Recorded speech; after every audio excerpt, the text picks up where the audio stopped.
월삭 예배입니다.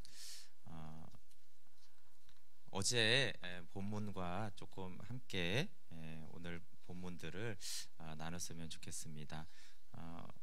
좀 주제가 전혀 다르지만 결국 하나님의 주권에 대한 말씀이라는 생각이 들었습니다. 어제 말씀에 보면 세금에 대한 논쟁이 있습니다. 바리새인의 제자들과 헤롯 당원들이 세금에 대해서 예수님에게 질문을 했습니다. 그리고 예수님이 알듯 말듯한 놀라운 말씀으로 말씀하셨는데요. 마태복음 22장 17절 한번 같이 읽어볼게요. 17절 시작. 그러면 당신의 생각에는 어떠한지 우리에게 이르소서.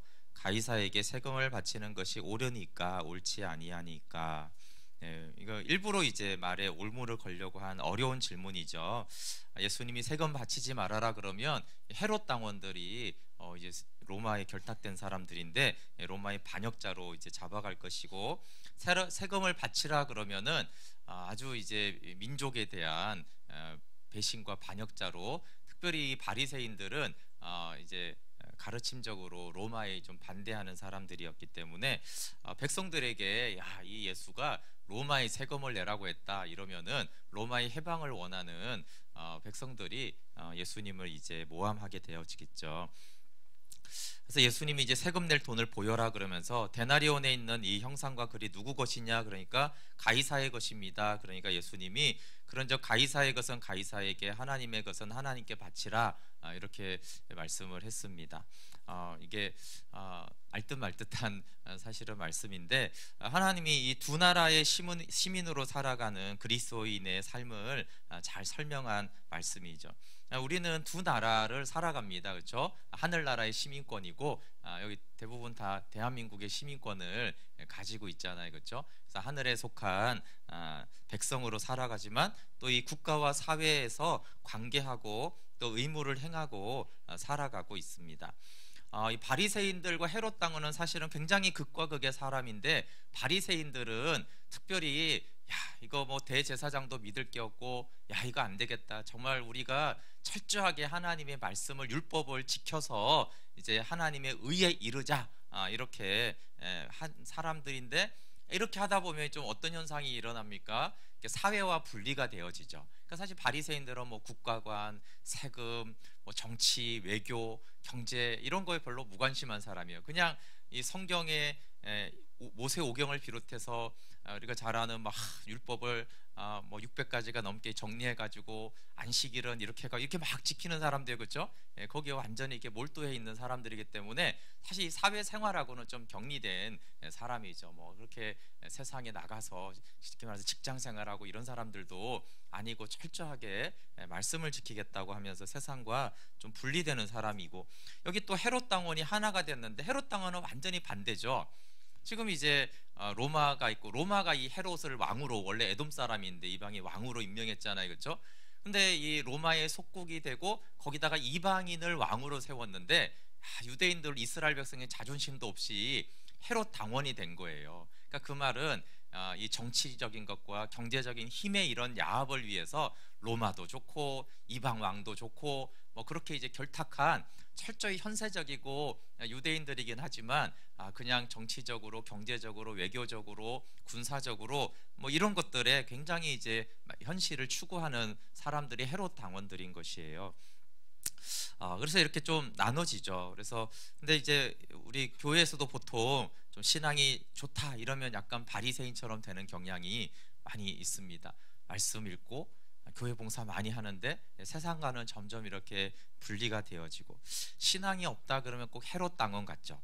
교회는 들락날락 하는데 꼭 정말 세상과 너무 타협하고 너무 현세적이어서 그거 다 좋아 뭐 이렇게 하면서 현세적으로만 살아가려고 합니다. 근데 이 두 부류가 예수님께 와서 이렇게 질문을 했는데, 예수님이 이 두 부류에게 전혀 생각하지 못한 말씀을 한 것이죠.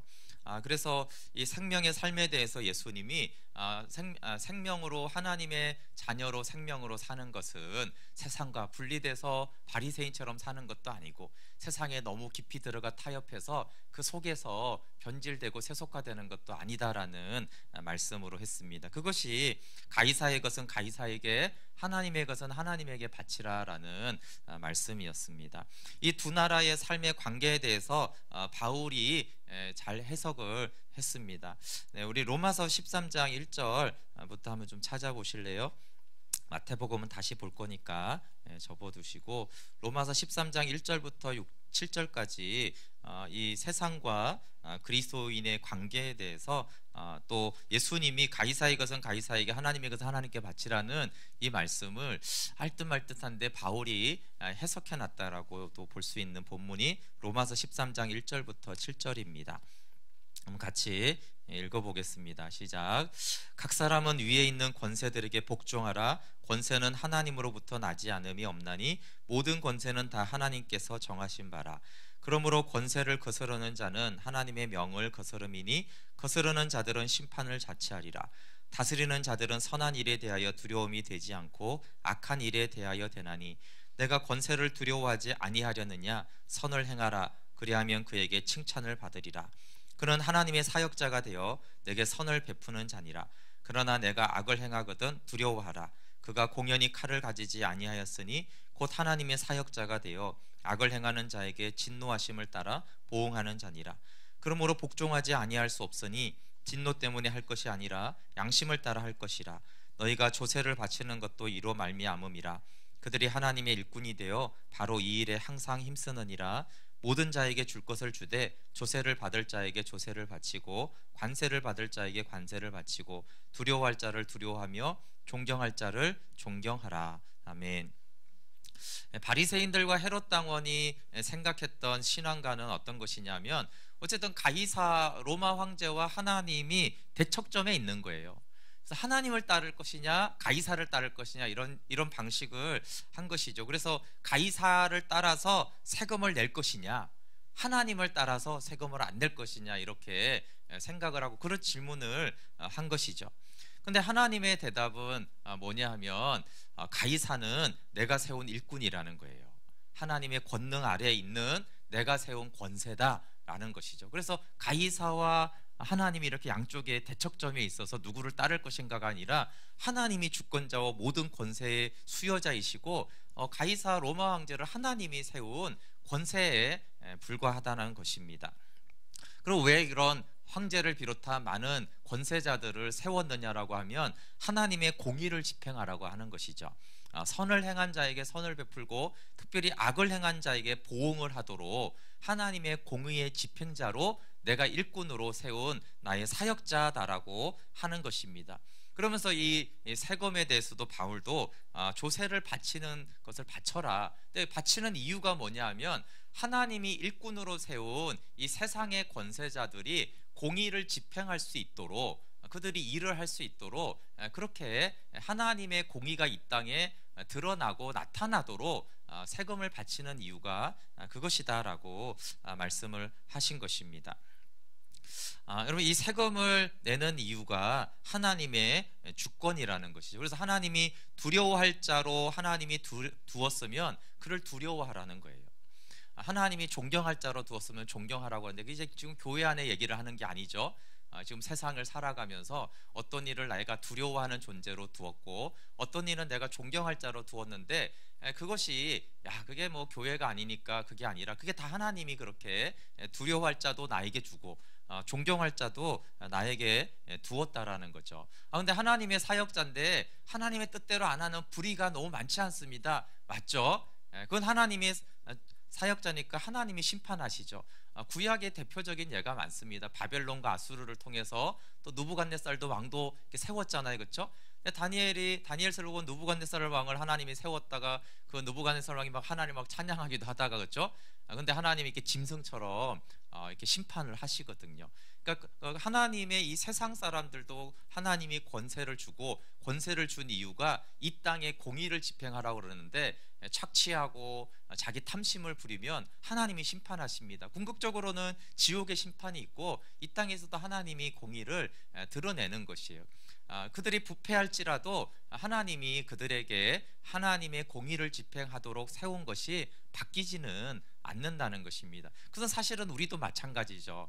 우리가 하나님의 자녀로 복음 전하는 자로 세웠다고 해서 그럼 우리가 막 100% 그렇죠? 하나님의 생명과 섬김과 사랑으로만 하지 않잖아요, 그렇죠? 우리가 비록 부족하고 그래도 그건 하나님이 우리를 심판하실 일이지만 그렇지만 어쨌든 우리를 하나님의 종으로 세운 것이 그것을 인정해야 되듯이 그 사람이 완벽한 목회자여서 종이다 그런 건 아니잖아요, 그렇죠? 세상에서 똑같다는 거예요. 이 세상에 불법이 있어도 그래도 이 세상을 하나님이 공의로 다스리도록 하나님이 세운 권세라는 것들을 인정해야 된다라는 것입니다.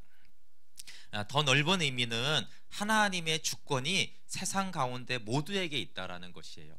그래서 우리가 자꾸 이원론적으로 만물이와 만물하는 이원적이지만 그게 아니라 세상과 하나님 나라를 이렇게 이원론으로 옆으로 이원론을 하면은 안 되는 것입니다. 하나님 나라가 위에 있고 세상 나라가 통치 아래 있는 이원론은 맞는 것이죠. 근데 사탄의 나라, 세상 나라, 하나님 나라 이렇게 옆으로 있어갖고 대등하게 싸우는 존재처럼 이렇게 갈라진 존재처럼 하는 이원론은 전혀 성경적이지 않습니다. 그렇게 이원론이 되고 가이사냐 하나님이냐 이렇게 되면 어떻게 돼요? 교회 생활이냐 직장 생활이냐 사회 생활이냐 믿음 생활이냐 가정 생활이냐 교회 생활이냐 이런 식으로 대척점으로 자꾸 놓는 거예요. 그래서 내가 어디를 충실해야 됩니까? 내가 직장을 충실해야 됩니까? 하나님을 충실해야 됩니까? 이렇게 이제 나누게 되어지는 것이에요. 우리가 이 세상에서도 권세에 복종하는 이유는 하나님께 복종하는 것이기 때문에 권세에 복종을 하는 것이고, 세금을 내는 이유도 하나님이 세운 일꾼들을 내는 하나님께 사실은 그것도 드리는 거라는 것이에요.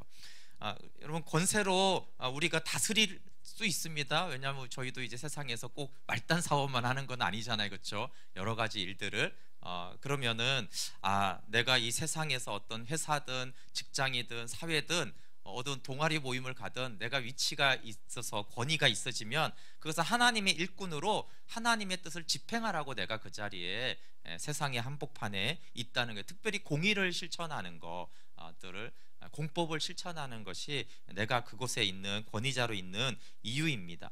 그러면 우리가 세상에서도 이런 표현을 잘 안 쓰지만 어쨌든 복종을 받습니다, 그렇죠? 사람들이 내 말을 듣고 나를 따르고 내가 어떤 일을 시키면 그런 것들을 할 때 그것도 하나님의 뜻을 실현하는 것이죠. 세상에서 공의와 또 더 나아가서 하나님의 내어주는 그 사랑을 실천하라고 그곳에 있는 것입니다. 그래서 신앙생활과 사회생활, 가정생활이 분리되지 않는 이유는 모든 것이 하나님의 주권 속에 있기 때문입니다. 하나님이 가이사도 세우고 사장도, 부장도, 팀장도, 사원도, 선생님도, 남편과 아내를 하나님이 다 세우셨습니다.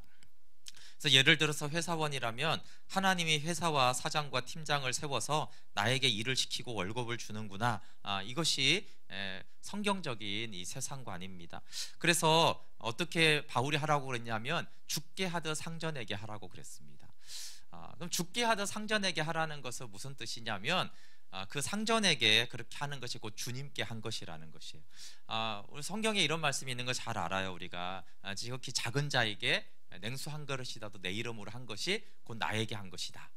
여러분, 지극히 작은 자에게 주의 이름으로 죽게 하듯 하면 그것이 주님께 한 것이에요. 그러면 지극히 작은 자에게 주의 이름을 하면 그건 주님께 한 것이고, 지극히 높은 자에게, 큰 자에게 한 거는 아닙니까? 그렇지 않죠. 바울이 말하고 예수님이 말하는 것은 이 세상의 큰 자에게도 내가 내 유익을 위해서 그에게 복종하는 것이 아니고, 내가 주님 때문에, 주님이 세운 자이기 때문에 죽게 하듯 내가 그 상전을 섬기면 그것이 곧 죽게 한 것이라는 거예요. 물론 또 이 땅에 내 하급자고 또 어떻게 보면 상관없는 별 힘없는 그 사람에게도 내가 주의 이름으로, 나의 유익이 전혀 없는 사람인데 내가 죽게 하듯 하면 그것이 곧 주님께 한 것이다 라고 한 것입니다. 세금도 마찬가지라는 거예요. 교회에 헌금하는 것은 하나님께 바치는 거고, 세금은 국가에 바치는 거예요. 물론 국가에 바치는 거죠. 근데 하나님이 국민을, 우리를 보호하도록 국가를 세우시고 그 권위자들이 있고 이 나라에 공법이 있도록 하기 위해서 하나님이 이 허락하신 국가에 내가 세금을 내는 것이라고 하면은 그 세금도 헌금처럼 동일하게 주님께 드린 것이에요. 그 주님이 그것을 받으시죠. 예. 그래서 세금은 하나님께 안 바친 것이고 헌금은 하나님께 바친 것이다, 그렇지 않다는 것이에요. 세금도 하나님 그 믿음으로 드리면, 그렇죠? 그래서 내가 회사의 세상에서 내가 굴종하고 내가 야망을 성취하기 위해서 당연히 복종하는 것은 죽게 한 것이 아니죠. 그러나 이 권위자를 하나님이 세우셔서 내가 죽게 하듯 하면 그걸 하나님께 한 것이고, 이 국가를 세우셔서 하나님이 조세제도를 만드셔서 하나님 내가 그 주권 안에서 이 세금을 냅니다 그러면 그것이 하나님께 드린 것이 되는 것입니다.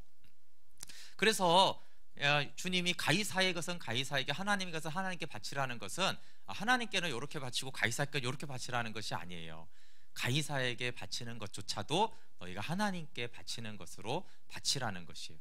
물론 직접적으로 성전을 위해서 낸 그것도 다 하나님께 바친 것이죠. 그 주권의 하나님을 인정하라는 것입니다.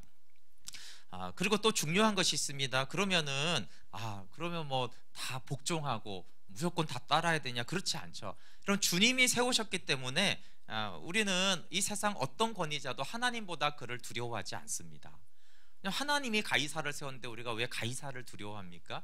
우리가 두려워하는 것은 하나님이시잖아요, 그렇죠? 그렇기 때문에 그들이 하나님의 뜻에 어긋난다라면 언제든지 불복종하고 하나님의 공의로 맞설 수가 있는 것이에요. 왜냐하면 우리는 하나님을 두려워하고 하나님의 공의를 따르는 사람들이지 어떤 이 세상의 권세나 상사자들을 맹목적으로 따르는 그런 사람들이 아니기 때문입니다. 여러분, 이런 것들은 가정에서도 이어집니다. 가정이냐 하나님이냐 이렇게 나눠지지가 않습니다. 그리고 질서도 굉장히 분명해야 됩니다. 하나님이 가정을 세웠고 남편, 아내, 자녀, 부모를 다 줬으니까 죽게 하듯 하라는 것이에요. 근데 똑같습니다. 반대도 있습니다. 하나님이 주신 가정이 우상이 될 수 있습니까? 안 되죠. 그래서 하나님보다 가정이 우선이야, 이거 우상이죠. 하나님이 가정을 세웠는데 어떻게 가정이 더 중요할 수가 있습니까? 하나님이 그 가정을 주셨으니까 하나님을 위해서 가정이 있는 것이죠. 그래서 이 모든 주권이 하나님 아래에 있다라는 것들의 그 관점으로 볼 때 하나는 훨씬 귀하다는 거예요. 회사도 사업터도 가정도 하나님이 주신 거구나, 이게 인간적으로 우연히 그렇게 된 것이 아니구나, 내 뜻대로 내 선택으로 된 것이 아니구나, 하나님이 하셨으니 하나님이 일하실 것이고 하나님이 영광이 되는 것이니까 내가 죽게 하듯 일하고 섬기고 청소도 하고 그렇게 해야 되는구나. 그리고 또 한 가지는 또 우상이 되지 않는 거예요. 회사, 정치, 외교, 군사, 가정, 이건 다 하나님의 권위 아래에 있는 것이니까 이거 절대 우상이 될 수가 없지, 하나님의 뜻과 어긋날 수 없지, 하나님보다 더 높은 가치를 둘 수가 없다라는 그 질서가 명확해 되어집니다. 하나님의 주권 아래 만물이 있고 이것을 알 때 우리가 삶이라는 것을 생명으로 살아갈 수가 있습니다. 이것이 가이사의 것은 가이사에게, 하나님의 것은 하나님께 바치라는 것입니다. 하나님의 나라를 사는 백성들이 세상에서 소금과 빛으로 살아가는다는 말씀은 하나님의 주권 사상에서, 주권을 믿는 믿음에서 이 세상 속으로 들어가서 하나님의 자녀로 살아갈 수가 있습니다. 이 하나님의 주권이, 여러분, 이 지금 예수님 시대는 로마의 속국이고 세금이 있고 착취였잖아요, 사실은. 그렇죠? 정당하게 이렇게 살만하게 하는 게 아니에요. 이스라엘 백성 살라고 세금을 내는 문제가 아니었고 로마를 위해서 막 걷어갔잖아요. 거기다가 또 이 헤롯이라는 악한 왕도 있었고 가난이 있었고 압제가 있었던 정말 어려운 이 세상이 얼마나 복잡합니까? 그럼에도 불구하고 이 하나님의 주권을 믿는 가이사의 것은 가이사에게, 하나님의 것은 하나님께 바치라는 바울의 시대도 마찬가지, 지금 시대보다 훨씬 세상살이가 쉽지 않은 억압이 있고 너무 지금보다도 더 불의가 많았던 그 시대 가운데서도 하나님의 지혜로 살아갈 수 있는, 어떻게 하나님도 경외하면서 이 세상 속을 살아가냐라는 이 딜레마와 같은 것들이 이 가이사의 것은 가이사에게, 하나님께서 하나님께 바치라는 이것들을 이제 알게 하고 넉넉하게 살아가는 지혜가 하나님의 주권을 믿는 믿음에 있는 것입니다. 오늘 묵상 본문은 부활에 대한 것입니다. 근데 이 부활도 예수님이 두 가지를 말했는데 왜 부활을 모르냐 하면, 하나는 성경을 모르고 하나는 하나님의 능력을 모른다고 그랬어요. 근데 이 하나님의 능력이 또 하나님의 주권에 대한 것이에요. 성경을 모르고 하나님의 주권에 대한 그 능력을 모르니까 너희가 부활도 모르는구나. 이렇게 이제 말씀하십니다. 여기 또 사두개인이 또 다르게 나오는데, 이 사두개인은 성전 관리를 하고 정치적인 힘이 많았던 사람들입니다. 바리새인들은 이제 말씀을, 나는 율법을 지켜서 어떤 뭐 종교적인 어떤 힘이 있었다면, 사두개인들은 정치적인 힘을 가진, 숫자는 적었지만 이제 그랬었죠. 그래서 헤롯 당원하고 좀 비슷합니다. 적극적으로 헤롯 이런 것은 아니었지만 부활도 믿지 않고 영도 믿지 않고, 그러니까 이제 정치적인 힘이 있고 이제 성전 관련 돈을 이렇게 들어오기 때문에 굉장히 현세적인 사람들이었습니다. 모세 오경만 이들은 믿었는데, 이들이 모세의 계대 결혼법으로 부활의 모순성을 물었습니다. 계대 결혼은 형제가 이제 결혼했는데 아들이 없이 죽으면은 이제 다른 형제가, 보통 그 동생들이 이제 그 형제의 아내를 취하는 것이에요. 이것은 이제 두 가지, 첫 번째는 이제 과거에는 고대 시대에 과부가 굉장히 힘들었기 때문에 과부를 보호하는 것이랑, 또 그 형제의 대를 잇게 하는, 이름을 잇게 하려는 목적으로 계대 결혼이 있었습니다. 그런데 이제 뭐 한 예를 드는 거죠. 뭐 우리가 이제 7명의 형제가 있었는데 이 한 여인이 7명의 아내가 되었는데, 그럼 부활하면 누구의 아내가 됩니까? 이런 어려운 질문을 한 것이죠. 근데 예수님은 누구의 아내가 된다, 뭐 이런 얘기를 한 것이 아니고요. 너희가 성경도 하나님의 능력도 알지 못하는 거로 오해했다, 이렇게 말씀하셨어요. 성경을 모르고, 근데 같은 것이죠. 여러분, 성경을 알면 하나님의 능력을 알고, 하나님의 능력이라고 할 때는 우리가 어떤 사람을 고치고 치유하고 이런 범위를 훨씬 넘어서는 것이에요. 그래서 그것을 하나님의 주권이라고 하는 것입니다.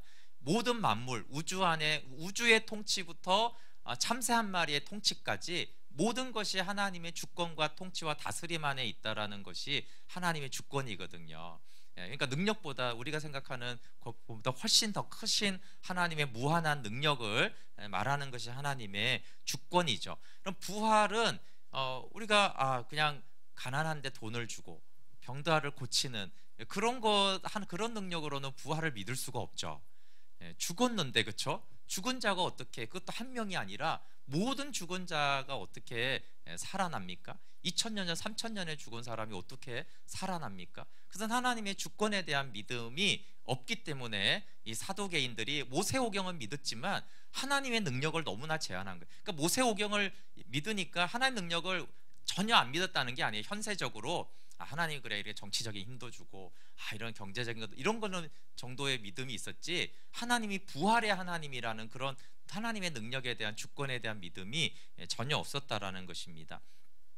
마태복음 22장 31절에 죽은 자의 부활을 논할진대 하나님이 너희에게 말씀하신 바, 이 말을 이제 쭉 다른 번역들에 보면은 너희는 죽은 자들의 부활에 관하여 하나님께서 너희에게 하신 말씀을 읽지 못하였느냐, 이렇게 말하는 뜻이에요. 그러니까 하나님이 구약 성경에 부활에 대해서 말을 했는데 안 읽어봤냐, 이런 말이에요. 근데 이제 다니엘서나 이사야 같은 데는 부활에 대해서 굉장히 구체적으로 말씀하고 있는데, 이 사도개인들은 나머지 구약 성경은 안 믿었던 사람들이에요. 오직 모세오경만 믿었기 때문에 그런 뭐 다니엘서, 이사야 이런 거는 사두개인들에게 관심이 없었어요. 그러니까 이제 예수님이 출애굽기를 가지고 부활에 관해서 말씀하는 것이죠. 그래서 모세오경에도 부활에 대한 말씀이 있는데 못 읽었느냐? 그러니까 이제 사두개인들이 모세오경만 믿고 모세오경 많이 읽었는데 부활에 대해서 읽은 적이 없거든요. 그러니까 이제 뭔 소리지? 이렇게 했을 때 예수님이 이제 32절을 말하는 것이에요. 32절 같이 읽어볼게요. 시작. 나는 아브라함의 하나님이요 이삭의 하나님이요 야곱의 하나님이로라 하신 것을 읽어보지 못하였느냐? 하나님은 죽은 자의 하나님이 아니요 살아있는 자의 하나님이시니라 하시니. 네, 이 말씀이 살아있는 자의 하나님이라는 부활에 대한 말씀이라는 거죠. 출애굽기 3장 6절을 인용했는데 모세에게 말한 것이니까 이게 그냥 인간의 시간으로는 아브라함과 이삭과 야곱이 죽었잖아요, 그렇죠? 모세에게 한 말이니까. 근데 아브라함의 하나님이었다 이렇게 말하지 않고, 모세로 보면 아브라함이 한참 전 사람이잖아요, 그렇죠? 그 500년 전 사람이니까 아브라함의 하나님이었다 과거형으로 하지 않고 나는 아브라함의 하나님이다 현재형으로 말하는 것이에요. 헬라에서는 여기서 에고 에이미를 썼는데 나는 이다라는 아주 유명한 나는 이다 이렇게 유명한 말인데요. 여기 나는 이다라고 할 때 이다의 의미가 현재형이에요. 그러니까 현재 아브라함의 하나님이다, 진행형으로 쓴 것이죠. 그런데 여기서 이제 예수님이 말하는 하나님은 그럼 죽은 자의 하나님이겠느냐라는 거예요. 죽은 자의 하나님이 무슨 의미가 있어요? 그 하나님은 하나님도 아니죠. 그래서 하나님 살아있는 자의 하나님이다 라고 말하면서 아브라함과 이삭과 야곱이 하나님 안에서 살아있는 자다라고 말하는 것이죠. 살아있는 동안에 주의 재림을 맞이하는 자는 영광스러운 몸으로 변화되고, 또 주님께 재림할 때는 이미 죽은 자들은, 영광스러운 성도들은 몸으로 부활하는 것을 고린도전서 15장에 잘 말씀하고 있습니다. 예수님의 부활관이죠. 예수님의 부활관은 현재적으로 아브라함과 이삭과 야곱이 살아있는 자다라고 말씀하신 것이에요.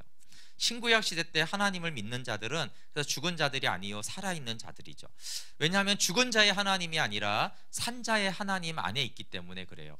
이것은 이 아브라함과 이삭과 야곱의 하나님이다라는 것을 예수님의 부활에 대해서 말씀하실 때 요한복음 11장 25절 26절도 보시면 표현이 굉장히 비슷합니다. 예수께서 이르시되 나는 부활이요 생명이니 나를 믿는 자는 죽어도 살겠고 무릇 살아서 나를 믿는 자는 영원히 죽지 아니하리라. 믿는 자는 죽어도 살겠고 살아서 믿는 자는 영원히 죽지 않는다. 아니 죽지 않나? 이렇게 하잖아요, 그렇죠? 네, 이게 아브라함의 하나님, 이삭의 하나님, 야곱의 하나님이 살아있는 자의 하나님이다라는 말씀과 사실은 똑같은 말씀이에요. 그러니까 우리 생각할 때 이게 알듯 말듯한 둘 다 말씀인데, 이것이 예수님의 부활과는 성도는 현재적으로 하나님 안에서 살아있는 자예요. 그러니까 지금 살아서 믿는 자는 살아계신 하나님 안에 있기 때문에 영원히 죽지 않고, 이미 죽은 자도 이미 살아계신 하나님 안에 있기 때문에 산자라는 것이죠. 그래서 나를 믿는 자는 죽어도 살겠고 살아서 나를 믿는 자는 영원히 죽지 않습니다. 예수님을 믿는 자는 예수님 안에 있는 자입니다. 아브라함이 예수님 안에 있기 때문에 살아있는 자죠. 우리도 육신이 살아있지만 영원하신 예수님 안에 있으면 예수님의 그 안에서 연합되기 때문에, 그래서 우리가 예수님과 함께 십자가에 못 박혔고 장사되고 부활하고 하늘 보좌에 앉혔다고 말씀하는 것입니다. 그래서 영원하신 하나님 그리스도 안에 있는 자는 시공간을 초월한 영원의 세계를 사는 산자의 하나님 안에 있는 자입니다. 그래서 영원에 거한 아브라함에 대해서 예수님이 나의 때 볼 것을 보고 기뻐했다 그렇게 말했어요. 아브라함이 죽었기 때문에 살아있는 게 아니라 살았을 때부터 그는 영원에 거해서 예수님 때 볼 것을 보고 기뻐했다. 그리고 그때도 영혼을 살았고 지금도 영원에서 살고 있다라고 말하는 것이죠.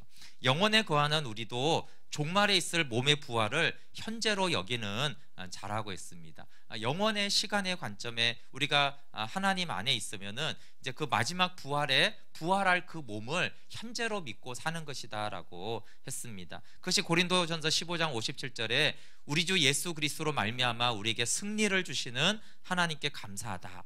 여기 승리를 주시는이 이제 현재형이라고 하는 것이 아주 중요하다고 했습니다. 15장은 고린도 15장은 이제 부활에 대해서, 미래에 대해서 말하거든요. 사망이 완전히 진멸되고 부활의 몸으로 우리가 부활하는 그날을 좀 미래형으로 말하다가 갑자기 바울이 승리를 주시는 현재형으로, 현재 그 부활의 승리, 현재 사망을 꾸짖는 그 현재형으로 승리를 주시는 하나님께 감사한다라고 고백을 하고 있어요. 그것이 이제 미래에 일어날 하나님의 완전한 승리를 지금 현재 누리게 하시는 은혜가 영원하신 하나님 안에 있는 자에게 주어진다라고 말을 한 것입니다. 네, 말씀을 마무리하려고 하는데요. 제가 세금과 부활이라는 이것을 이제 어제 본문과 오늘 묵상 본문 이 두 개를 한 이유는, 세금과 부활은 굉장히 이렇게 우리가 봤을 때 상극적인 개념이에요. 세금, 여러분 어떤 느낌인데 이 만물 안에서, 그렇죠? 특별히 국가에 내는 그 세금, 돈이죠, 그렇죠? 경제, 국가관, 완전히 그런 어떤 개념이잖아요. 세금이라는 단어가 헌금도 아니고 세금에 대해서 예수님이 말씀하셨습니다. 뭐 연장을 하면 그런 직장, 세상 속에서 사업하는 거, 뭐 구체적으로 아이들을 세상에 보내 교육을 시켜야 되는 아주 그냥 지극히 현실적인 문제가 이제 세금이라는 것으로 다루었습니다. 근데 부활은 또 어떻습니까? 부활은 이게 완전히 만무리에 속하고 이 세상에서는 완전히 초월한 것이고, 그렇죠? 어떻게 죽은 자가 살고, 그것도 아브라함이 언제 죽었는데 아직도 그 산자의 하나님이고, 아니 살아서 믿으면 또 영원히 죽지 않는다라는 이 부활에 대한 말씀은 사실 굉장히 추상적인 개념이에요. 세금은 굉장히 구체적인 문제고, 부활은 사실은 굉장히, 물론 주님 부활하셨지만 우리 인간의 관념에서는 부활이라는 것은 도대체 뜬구름 잡는 것처럼 굉장히 추상적인 개념이에요. 근데 이 모든 것들이 예수님이 같은 관점에서 말한다는 거예요. 하나님의 주권적인 것이라는 거예요. 그럼 세금은 만물 안에 속하지만 세속 국가와 사회를 다스리는 창조주와 주권자 하나님에 대한 믿음으로 살라는 것이에요. 하나님이 영적인 세계에 교회 안에 갇혀 있지 않고 세상의 한복판에, 가이사와 그 세금의 문제 한복판에까지도 하나님의 주권과 통치가 있는 믿음으로 하나님 앞에서 해라는 것이에요. 그럼 또 부활은 어떤 믿음이에요, 여러분? 우리의 몸 그리고 시간이라는 거, 그렇죠? 이것들이 하나님의 주권적인 통치 아래 있고 하나님의 다스림 안에서 다 새로워진다라는 것이에요.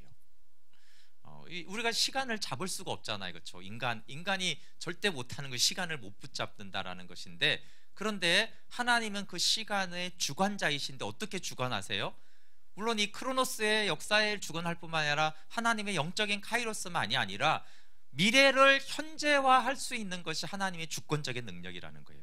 미래에 부활할 그 영광스러운 날을 현재가 되게 하시는 주권적인 능력이 하나님에게 속해 있다라는 것이에요.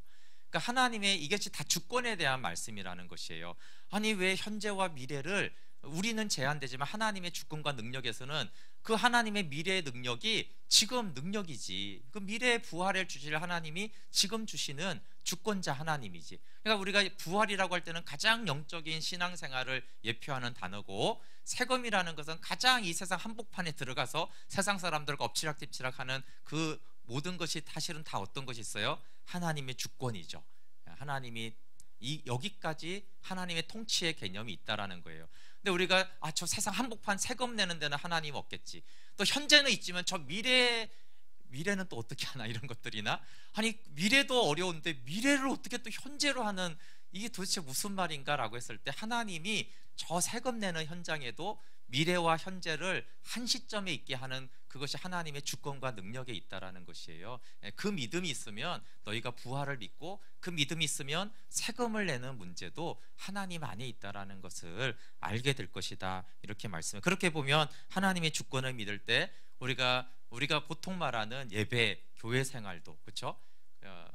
도대체 부활을, 그러나 또 오늘 또 직장에 출근하면 정말 얼마나 엎치락뒤치락, 그렇죠? 이 세상이 그렇게 치열합니까? 그러나 그 속에서도 하나님이 모든 것들을 다스리시는 주권자 하나님을 믿는 그 믿음이 우리가 믿음으로 생명으로 살게 합니다. 기도하고 축도하겠습니다. 각자 하나님 이 4월 한 달 동안 정말 부활을 믿는 신앙의 꽃이죠. 정말 깊은 불가능을 믿는 주권자 하나님을 믿게 하시고, 세상 가장 깊은 곳에서도 하나님이 간섭하시고 주관하시는, 인도하시는 그 은혜를 좀 믿는 믿음으로 살도록 같이 기도하면 좋겠습니다. 제가 축도하겠습니다. 하나님, 이곳에 함께 하심을 감사합니다. 하나님의 주권이 어디까지 미치고 어느 영역까지 미치는지, 하나님 사두개인처럼 우리가 성경도 모르고 하나님의 능력을 몰라서 하나님을 내 수준으로 제한하고 하나님을 어떤 종교적인 영역에 가두는 어리석음이 있었습니다. 정말 세상 한복판 그 치열한 곳, 하나님 이 만물 안에 주님의 주권이 있습니다. 하나님 또 미래의 그 부활의 승리를 현재로 살게 하는 주권적인 능력이 우리 하나님께 있습니다. 하나님 그 믿음으로 구체적으로 삶의 자리에서 생명으로 살아가는 주의 백성 되게 하여 주시옵소서. 이제는 우리 주 예수 그리스도의 은혜와 하나님의 사랑과 성령님의 교제 교통 충만하심이 이 4월 첫 시간 첫 예배 주님께 드리는 주의 백성들 위해, 또 이 교회 위에, 이 민족 위에 지금부터 영원토록 함께하기를 간절히 축원하옵나이다. 아멘.